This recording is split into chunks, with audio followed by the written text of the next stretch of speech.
Olá, boa tarde. Me chamo José. O meu grupo ele é composto por Débora, Gustavo e Carisline. O tema é Etnobotânica de Samambaias e Licófitas, usos, perspectivas e conservação pelo uso. A introdução a gente traz é, as principais zonas onde a gente pode encontrar maior concentração de espécies de samambaia. No Brasil, atualmente, foi determinada 1.401 espécies, sendo que a maior parte está concentrada nas florestas de Mata Atlântica, na floresta amazônica e no Cerrado. As samambaias e as licófitas são de grande importância econômica, ornamentais, e desta forma ela traz uma grande procura dessas espécies para ornamentação. É, Como nós já sabemos, a coleta ilegal para fins ornamentais e econômicos pode trazer a extinção de algumas espécies. A utilização de sombras de cófitas por conta de suas propriedades medicinais são datadas de muito antigo, há 2000 anos. E destaca-se um médico notável da época, Discórides, em sua obra sobre o valor medicinal dessas plantas. Agora eu vou citar alguns fatores que atrapalham na questão da percepção das pessoas em relação à importância delas medicinais. São três fatores principais que atrapalham no levantamento de dados etnobotânicos dessas plantas, das samambaias e das licófitas.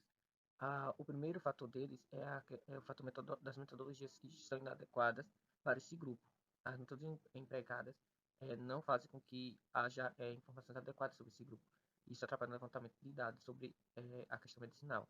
Outro fator é a percepção das pessoas em relação a esse grupo. Elas têm percepção de que não tem eficácia em relação às angiospermas. Acaba tendo preconceito sobre isso. E o terceiro fator é a questão da representação dessas famílias, que geralmente são divididas em grupos, e as famílias da samambaia de cófitas são, em geral, menores do que das angiospermas. O gênero pterídeo, também conhecido como samambaia das taperas e samambaia das roças, ocorre nas principais regiões fitogeográficas do nosso país, em áreas abertas e perturbadas. O uso medicinal, a infusão das suas folhas são utilizadas como no combate a doenças reumáticas. E seus báculos são comumente, né, utilizados na questão de para tosses como expectorantes. Eles apresentam potencial para o tratamento de malária em alguns registros já utilizados, informações já utilizadas. Porém, a substância química deles, em estudos, é, viu que causavam alguns problemas, chegando a ter até câncer, o que reforça que tem que ser um estudo mais aprofundado sobre esse gênero para que seja utilizado na medicina de forma segura. O gênero Arquisetum, também conhecido como cavalinhas, eles ocorrem principalmente na região central e sul aqui da América, e eles, o uso medicinal são utilizados como diuréticos, para problemas digestivos, antianêmicos e também anti-inflamatórios. Uma espécie, né, do gênero Equisetum gigantum, que ocorre espontaneamente nas regiões brejosas do nosso país. Essa espécie é amplamente utilizada na medicina caseira em praticamente todo o país, especialmente na região sul e sudeste.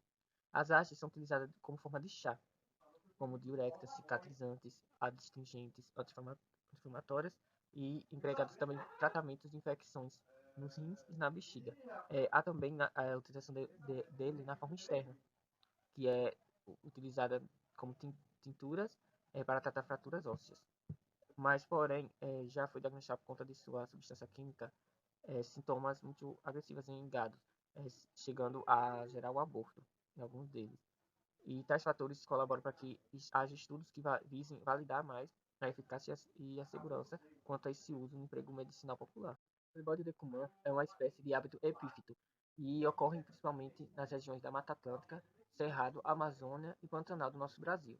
O uso medicinal dessas plantas são utilizadas os seus rizomas e raízes na medicina caseira e são considerados como antirreumáticos, sudoríferos e expectorantes. Seu rizoma é empregado também no sistema respiratório, principalmente, e também é, doenças como de pele, como dermatite. Os Yanomamis utilizam em específico essa planta para tratar tosse e congestionamento nasal por meio da infusão de suas folhas, sendo de uso externo, derramando sobre a cabeça e o corpo.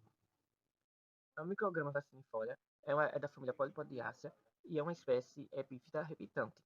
e é encontrada na região neotropical. O seu uso medicinal é utilizado como adstringente e recomendado para hemorragias nasais e casos mais graves como expectorações sanguinolentas. Em específico, pode destacar a doença da tuberculose. Ela também é empregada em tratamento de cólicas intestinais, dores na coluna, como diurética, e também dores de cabeça e outras infecções. O povo guarani utiliza de maneira específica como um método de limpeza do corpo da mulher após o parto. Ela acontece de maneira arborescente e compõe o arbustivo da floresta Ombrófila mista. E ela apresenta principalmente crescimento em locais úmidos. Seu uso é utilizado de maneira farmacêutica, por meio de xarope, cápsulas e chás. A planta medicinal tem sido tradicionalmente utilizada também para combater uma série de enfermidades, e todas elas distintas, como asmas, aftas, sarnas, doenças parasitárias, e como doenças parasitárias podemos citar verminoses.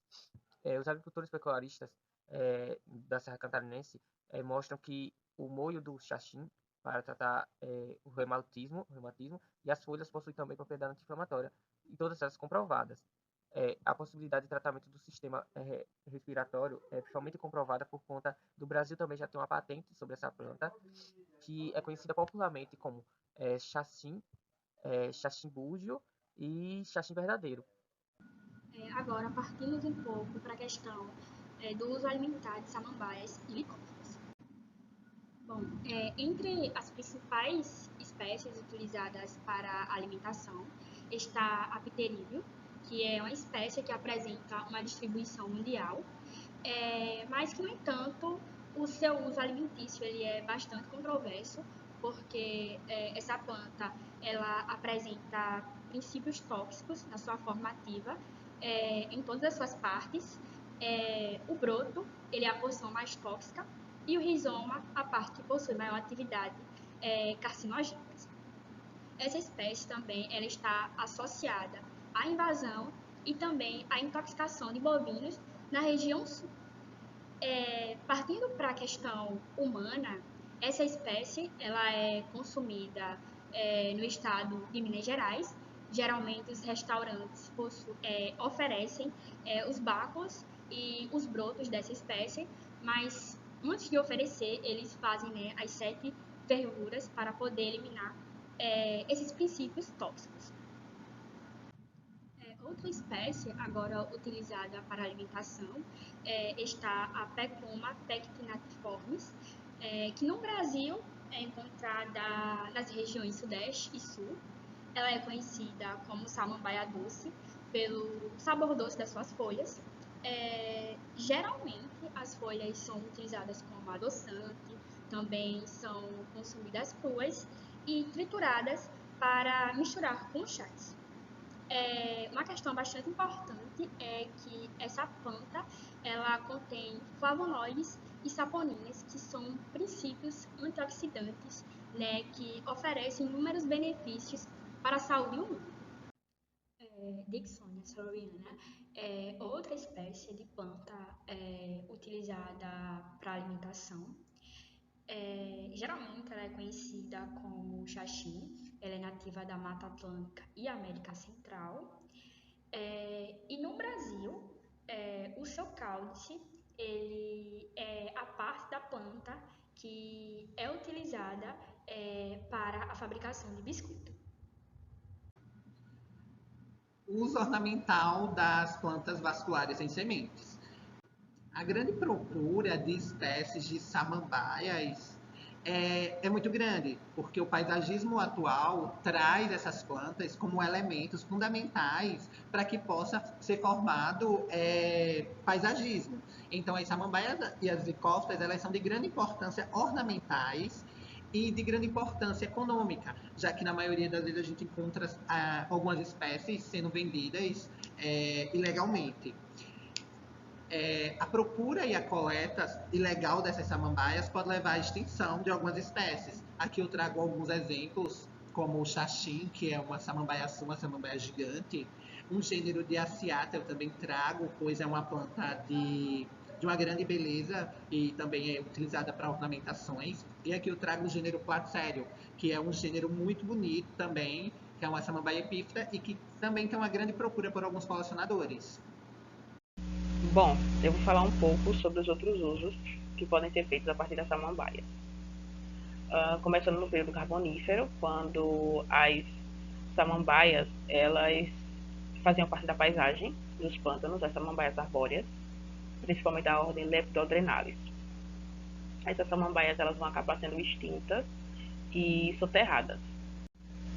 Esse soterramento, essa extinção, ela vai dar origem ao principal elemento das jazidas de carvão. Carvão esse que vai ser aproveitado desde a época dos celtas, das comunidades celtas, até os dias atuais, com a indústria de mineração, sendo a principal fonte de energia das grandes potências mundiais. Na Nova Caledônia, os troncos de samambaias eles eram utilizados para construir imagens humanas.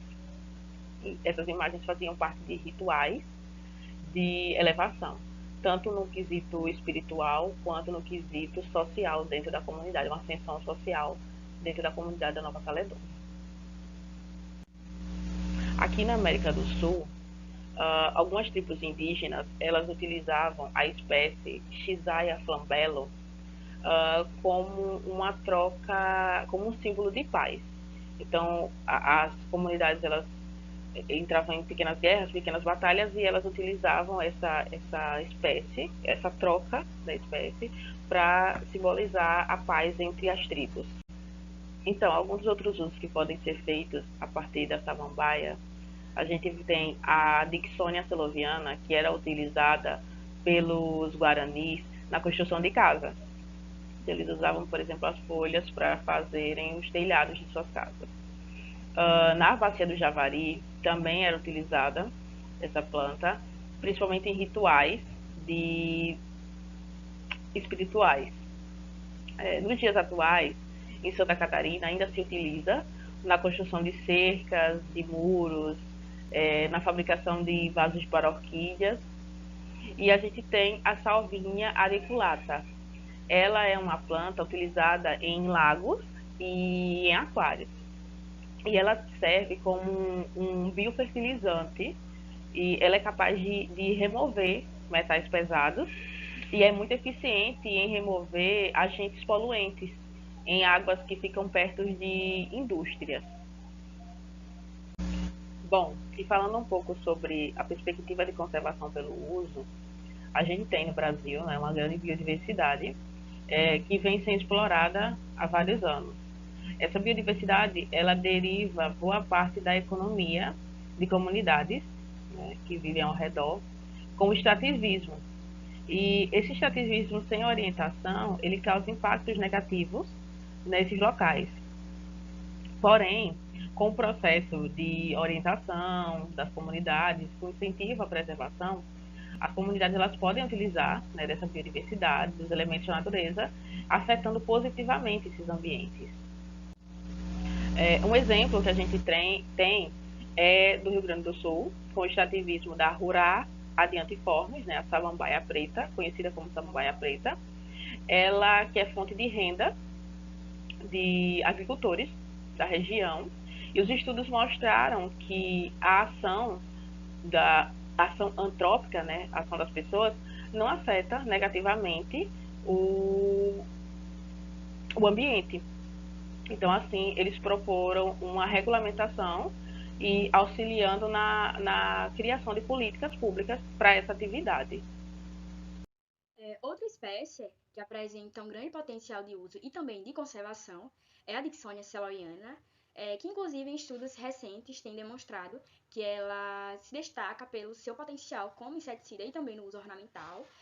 Somado a isso, ela é também bastante abundante no estado de Santa Catarina. Esses fatores já demonstram o grande potencial econômico de uso e conservação que essa planta ela apresenta. E ao longo da leitura do texto foi possível observar que o manejo sustentável é uma das principais vias para a conservação dessas espécies, uma vez que o mesmo consiste no desenvolvimento de práticas que permitem a utilização dos recursos naturais sem degradar o meio ambiente. Essa foi a nossa referência. E é isso. Obrigado.